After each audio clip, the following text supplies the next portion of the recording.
So Rajahmundry doctor ప్రియాంకకు సంబంధించి మాట్లాడడానికి మనతో పాటు ప్రియాంక బంధువులు ఉన్నారు. ఇక్కడ ప్రియాంక కజిన్ ఉన్నారు. మేడం ఎట్లా చూస్తున్నారు? ప్రియాంకకు సంబంధించి దాదాపు 4 రోజుల నుంచి ట్రీట్మెంట్ నడుస్తుంది. ప్రియాంక ఇంకా ఐసీయూలోనే చికిత్స పొందుతుంది. ఏం చెప్తారు? జిఎస్ఎల్ మెడికల్ ఇన్స్టిట్యూషన్స్ మరియు కిమ్యూ ఇంటర్నేషనల్ యూనివర్సిటీ భాగస్వామ్యంతో ఇండియన్ అలైన్డ్ ఎంబీబీఎస్ కోర్స్ అడ్మిషన్లు అందిస్తోంది నియో.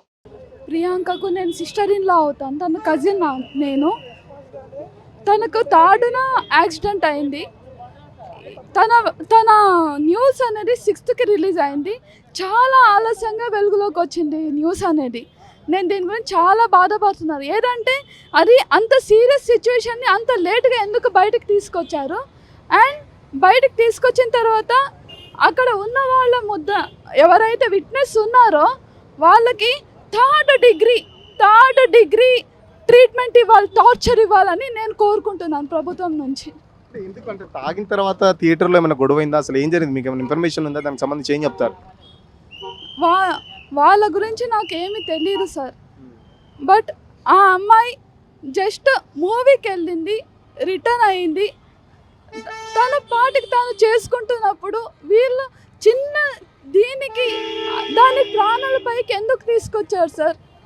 ఏదైనా ఉంటే కూర్చొని మాట్లాడుకోవాలి, అంతేకాని దాని ప్రాణాల పైకి తీసుకొచ్చితే ఈరోజు మనకు ఒక డాక్టర్ లాస్ అయింది సార్.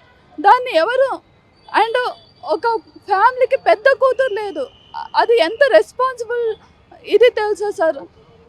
దీని గురించి నేను చాలా సివియర్ యాక్షన్ తీసుకోవాలని ప్రభుత్వాన్ని నేను కోరుకుంటున్నాను. ప్రియాంక చదువుల పట్ల కానీ లేకపోతే కుటుంబం పట్ల ఎట్లా తను డెడికేటెడ్గా ఉండేది? తనకు వాళ్ళ నాన్న అంటే ప్రాణం సార్, వాళ్ళ అమ్మ అంటే ప్రాణం సార్. చాలా రెస్పాన్సిబుల్ పర్సన్ సార్, చాలా అంటే చాలా రెస్పాన్సిబుల్ పర్సన్. తను పట్టుపట్టి ఈరోజు డెర్మటాలజీ అవ్వాలని డెర్మటాలజీ 2nd ఇయర్ వరకు కంప్లీట్ చేసింది సార్. సో ఇంత ఫ్యూచర్ ప్లాన్ ఉన్న అమ్మాయికి ఇంత శ్రద్ధగా కూర్చొని ఒక్క నిమిషం పోతే ఎక్కడ డాక్టర్ సీట్ పోతుందని అంత కష్టపడి చదువుకున్న అమ్మాయికి ఈరోజు ఇలా జరగడం అనేది చాలా దారుణం సార్. అండ్ కుటుంబం పట్ల అంటారా, దాన్ని ఈరోజు వరకు ఎంత ఫ్రెండ్లీ అంటే తనకి ఒక్కరు శత్రువులు ఉండరు సార్. ఈ ఫ్యామిలీలో అందరూ తనని మెచ్చుకుంటారు, అందరూ అంటే అందరూ. ఈరోజు ఇంత పెద్ద ఫ్యామిలీకి ఒక డాక్టర్ ఉంది సార్. చాలా చాలా హ్యాపీగా ఫీల్ అయ్యాం తను డాక్టర్ అయిందంటే. మా ఫ్యామిలీలో ఒక డాక్టర్ ఉందని చాలా హ్యాపీగా ఫీల్ అయ్యాం. అలాంటిది మాకు ఒక డాక్టర్ లేకుండా చేశారు సార్. ఎట్లా అనిపిస్తుంది ప్రియాంకని ఈ కండిషన్లో చూస్తుంటే? డాక్టర్గా బయటకు వచ్చి తను సేవలు అందించుతుంది అనుకుని చాలా వరకు ఆశలు పెట్టుకున్న పరిస్థితి ఆ తండ్రి. ఇప్పుడు ఆ తండ్రి చూస్తుంటే పరిస్థితి మీకు ఎట్లా అనిపిస్తుంది? సార్ అది అయితే చాలా నరకం సార్ ఆయనకి. ఎందుకంటే ఆయన మాకు తెలుసు, ఆయన మా చిన్నప్పుడు మా పాప మేము కూడా చూసుకున్నాము. చాలా మంచి పాప. ఏ దాంట్లో ఫస్ట్ క్లాస్ నుండి ఇప్పటివరకు చాలా కష్టపడి చదువుకుంది. వాళ్ళ తల్లిదండ్రులకు ఒక పేరు తేవాలని వాళ్ళ తండ్రి కూడా ఒక ఆశ ఉంటుంది సార్. మా కుటుంబంలో ఒక ఆడపిల్ల డాక్టర్ అయితే మా బంధువులకు అందరికీ చూసుకుంటుంది, మన అందరికీ మంచిగా చూసుకుంటుంది ఉద్దేశంతో ఆ పాప అయితే చాలా కష్టపడి చదువుకుంది. కానీ ఇలా జరగడంతో చాలా దారుణం సార్. పాప అయితే ఏం చెప్తారు మరి గవర్నమెంట్కి సంబంధించి ఇప్పటి వరకు ఎలాంటి ట్రీట్మెంట్కి సంబంధించి కూడా ఆర్థికపరమైన ట్రీట్మెంట్కి సంబంధించి కానీ లేకపోతే హాస్పిటల్కి సంబంధించి కానీ గవర్నమెంట్ సంబంధించి ఎలాంటి ప్రకటన జరగలేదు. మరి ఏం చెప్తారు? గవర్నమెంట్ ఏం డిమాండ్ చేస్తున్నారు సార్? ఇప్పటి వరకు ఇక్కడ తీసుకొచ్చి 4 రోజులు అవుతుంది సార్. ఇప్పటి వరకు ఏపీ ప్రభుత్వం కానీ తెలంగాణ ప్రభుత్వం కానీ ఎవరు కూడా వచ్చి పరామర్శించే వాళ్ళు లేదు సార్ ఇంతవరకు. అదే ఒక పెద్ద అంటే ఏదో చిన్న ఊరు నుండి వచ్చిన చిన్న మిల్లికి సార్ ఎవరు పట్టించుకున్నారు. అదే పెద్దవాళ్ళు అయితే పట్టించుకుంటారు సార్. వేరే రాజకీయ నాయకులు ఒక్కరు కూడా ఇంతవరకు స్పందించలేదు. అవు మీ కూతురు ఎలా ఉంది, ఏమైంది అని ఒక్కరు కూడా ఇంతవరకు అడగలేదు సార్. మరి వాళ్ళ ప్రాబ్లం మీరు అర్థం వేరే వాళ్ళకి అయితే చూసుకుంటారు కదా సార్. మరి వాళ్ళకి ఆ పాప కూడా ఇప్పుడు అక్కడే లోకల్ ఎమ్మెల్యే ఒక హోమ్ మినిస్టర్ లేడీ, ఆమె కూడా కొంచెం స్పందన ఉండాలి కదా సార్. ఒక లేడీకి జరిగింది, ఆమె కూడా ఆడపిల్లనే కదా, మిగతా ఆడపిల్లలు కూడా జరగవచ్చు అని ఆమె కూడా ఇంతవరకు స్పందించలేదు సార్. మరి దీనిపై మీరే మాట్లాడాలి సార్. సార్ ఇప్పటి వరకు ఇక్కడ తీసుకొచ్చి 4 రోజులు అవుతుంది సార్. ఇప్పటి వరకు ఏపీ ప్రభుత్వం కానీ తెలంగాణ ప్రభుత్వం కానీ ఎవరు కూడా వచ్చి పరామర్శించే వాళ్ళు లేదు సార్ ఇంతవరకు. అదే ఒక పెద్ద అంటే ఏదో చిన్న ఊరు నుండి వచ్చిన చిన్న మిల్లికి సార్ ఎవరు పట్టించుకున్నారు. అదే పెద్దవాళ్ళు అయితే పట్టించుకుంటారు కదా సార్. వేరే రాజకీయ నాయకులు ఒక్కరు కూడా ఇంతవరకు స్పందించలేదు. అవు మీ కూతురు ఎలా ఉంది, ఏమైంది అని ఒక్కరు కూడా ఇంతవరకు అడగలేదు సార్. మరి వాళ్ళ ప్రాబ్లం మీరు అర్థం వేరే వాళ్ళకి అయితే చూసుకుంటారు కదా సార్. మరి వాళ్ళకి ఆ పాప కూడా ఇప్పుడు అక్కడే లోకల్ ఎమ్మెల్యే ఒక హోమ్ మినిస్టర్ లేడీ, ఆమె కూడా కొంచెం స్పందన ఉండాలి కదా సార్. ఒక లేడీకి జరిగింది, ఆమె కూడా ఆడపిల్లనే కదా, మిగతా ఆడపిల్లలు కూడా జరగవచ్చు అని ఆమె కూడా ఇంతవరకు స్పందించలేదు సార్. మరి దీనిపై మీరే మాట్లాడాలి సార్. సో ఏం చెప్తారు ప్రభుత్వాన్ని ఏం డిమాండ్ చేస్తున్నారు ట్రీట్మెంట్కి సంబంధించి కానీ లేకపోతే వాళ్ళు ఎవరైతే ఉన్నారో వాళ్ళకి ఎలాంటి శిక్ష పడాలని కోరుకుంటున్నారు ఎలాంటి శిక్ష పడాలని సార్ వాళ్ళని మాత్రం కఠినంగా శిక్షించాలి సార్. ఎందుకంటే వాళ్ళు తాగిన మాత్రం ట్రై చేసి థియేటర్లో గొడవ పెట్టుకుని వచ్చి అనవసరంగా ఈ పాపాన్ని బలి తీసుకున్నారు సార్. అయితే వాళ్ళని మాత్రం వదలకూడదు సార్. మా మామ అన్నట్టు నడి రోడ్డు పైన కర్రలతో కొట్టి చంపేది సార్. వాళ్ళైతే వదలకూడదు, వాళ్ళనైతే వదలకూడదు సార్ కంపల్సరీ. అయితే ఒక చెన్నీకి ఆవేశంలో తాగిన మత్తులో వాళ్ళ చేయడం దారుణం సార్ ఆడపిల్లలు అయితే. అంటే 3 రోజుల వరకు కూడా వాళ్ళని పట్టుకోకపోవడం అంటే పోలీసులు కూడా ఏంటి దీనికి సంబంధించి అధికార పార్టీకి సంబంధించి కూడా కొందరు వ్యక్తులు ఉన్నారని చెప్పేసి కూడా ఒక ప్రచారం జరుగుతుంది. దానికి సంబంధించి ఏం చెప్తారు మరి? సార్ అదైతే మాకు ప్రచారం లేదు. మేము ఎంతవరకు ఉన్నా మా పాపాన్ని చూసుకున్నాం కానీ అది వాళ్ళు యాక్షన్ చేసిన వాళ్ళు ఎవరో కూడా మాకు తెలియదు.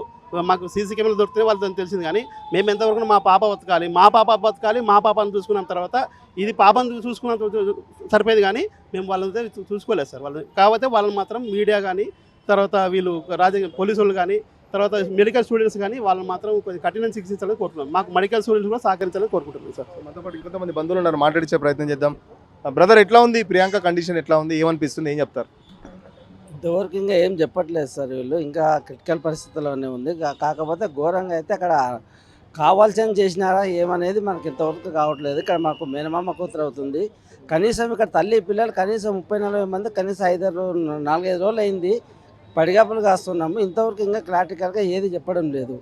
ఇక్కడ మా పరిస్థితి ఉండేది పెద్ద కూతురు ఈమె మీద చాలా ఆధారపడి చాలామంది ఉన్నారు. పెద్ద కూతురు కదని ఆహ్లాదంగా పెంచుకొని బాగా చదివించిండు. ఇంతవరకు చూస్తే పరిస్థితి అయిపోయింది. ఈమెనే జీవనాధారం ఈ కుటుంబానికి.